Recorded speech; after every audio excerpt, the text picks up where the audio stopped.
वंदे मातरम एक बार फिर से भारत की राजनीति के केंद्र में है। कल संसद में इस पर घंटों चर्चा हुई। इस चर्चा के दौरान सत्ता पक्ष और विपक्ष की ओर से लगातार एक दूसरे पर कटाक्ष किए गए। इस वीडियो में हम आपको बताएंगे कि कैसे पीएम मोदी ने विपक्ष पे हमला बोला, खासकर कांग्रेस उनके निशाने पर थी, नेहरू निशाने पर थे, तो कैसे प्रियंका गांधी वाड्रा ने भी कांग्रेस का बचाव किया और जवाब दिया। देखिए दोनों पक्षों के आरोप प्रत्यारोप। वंदे मातरम के प्रति मुस्लिम लीग की विरोध की राजनीति तेज होती जा रही थी। मोहम्मद अली जिन्ना ने लखनऊ से 15 अक्टूबर 1937 को वंदे मातरम के विरुद्ध का नारा बुलंद किया। फिर कांग्रेस के तत्कालीन अध्यक्ष जवाहरलाल नेहरू को अपना सिंहासन डोलता दिखा। बजाय कि नेहरू जी मुस्लिम लीग के आधारहीन बयानों को तगड़ा जवाब देते, करारा जवाब देते, मुस्लिम लीग के बयानों की निंदा करते और वंदे मातरम के प्रति खुद की भी और कांग्रेस पार्टी की भी निष्ठा को प्रकट करते, लेकिन उल्टा हुआ। वो ऐसा क्यों कर रहे वो तो पूछा ही नहीं, न जाना, लेकिन उन्होंने वंदे मातरम की ही पड़ताल शुरू कर दी।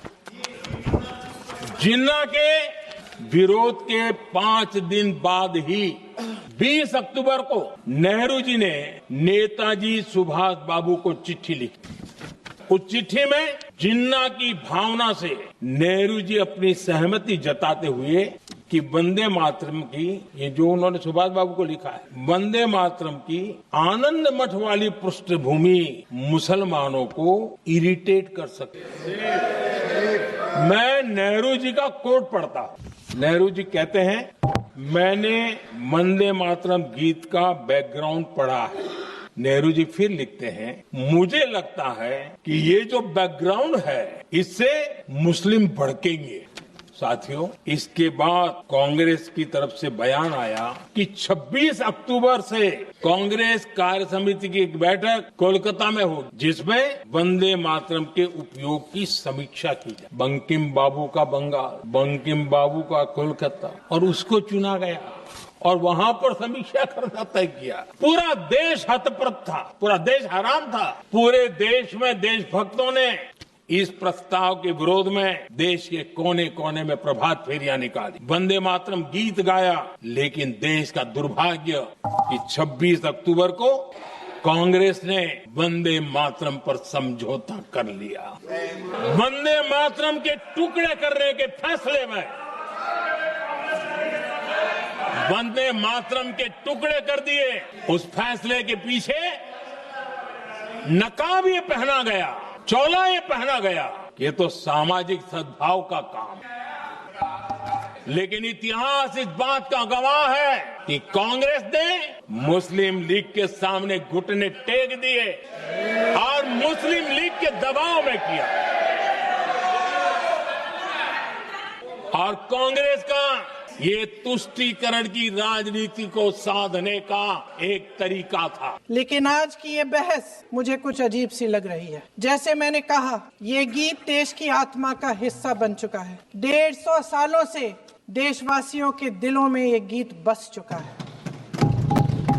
75 सालों से हमारा देश आजाद है, तो फिर आज इस बहस की क्या आवश्यकता है? हमारा यहाँ मकसद क्या है? जनता से हमें दिया गया दायित्व, जनता का विश्वास, उनके प्रति हमारी जिम्मेदारी, हम किस तरह से इसका इस्तेमाल कर रहे हैं, हमें ये सोचना चाहिए। क्योंकि अब इस मोड़ पर हम इस सदन में अपने राष्ट्रगीत पर भी बहस करेंगे। आपने बहस मांगी है, आपने बहस मांगी है।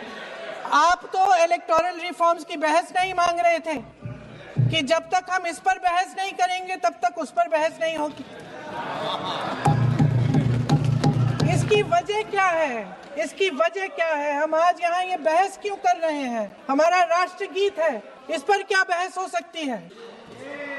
हम ये बहस यहाँ आज 2 वजहों से कर रहे हैं। पहला कि बंगाल का चुनाव आ रहा है, हमारे प्रधानमंत्री अपनी भूमिका निभाना चाहते हैं उसमें। और दूसरी वजह ये है, ये मकसद है, पुरानी मकसद इनकी अध्यक्ष महोदय कि जिन्होंने स्वतंत्रता की लड़ाई लड़ी, जिन्होंने देश के लिए बड़ी बड़ी कुर्बानियां दी, उन पर सरकार नए आरोप लादने का मौका चाहती है। देश का ध्यान फिर से जनता के ज्वलंत मुद्दों से भटकाना चाहती है। यही एक मकसद है आपका। आपका मकसद है कि हम फिर से उसी अतीत में मंडराते रहें, उसी की तरफ हम देखते रहें जो हो चुका है, जो बीत चुका है, क्योंकि ये सरकार वर्तमान और भविष्य की ओर देखना ही नहीं चाहती। इस चर्चा को प्रधानमंत्री जी ने शुरू किया, उन्होंने भाषण दिया और इसको कहने में कोई झिझक नहीं है कि भाषण अच्छा देते हैं, थोड़ा सा लंबा, लेकिन भाषण अच्छा देते हैं। सर, भाषण बहुत अच्छा देते हैं, लेकिन तथ्यों के मामले में कमजोर पड़ जाते हैं। बहुत कमजोर। इसमें भी एक कला होती है कि तथ्यों को किस तरह से जनता के सामने रखा जाए। मैं तो नहीं हूँ, जनता की प्रतिनिधि हूँ, कलाकार तो नहीं हूँ।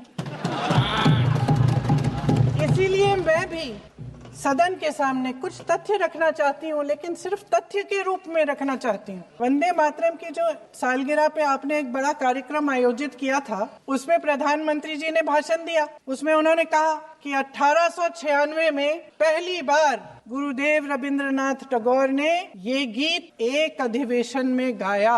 उन्होंने ये नहीं बताया कि कौन सा अधिवेशन था।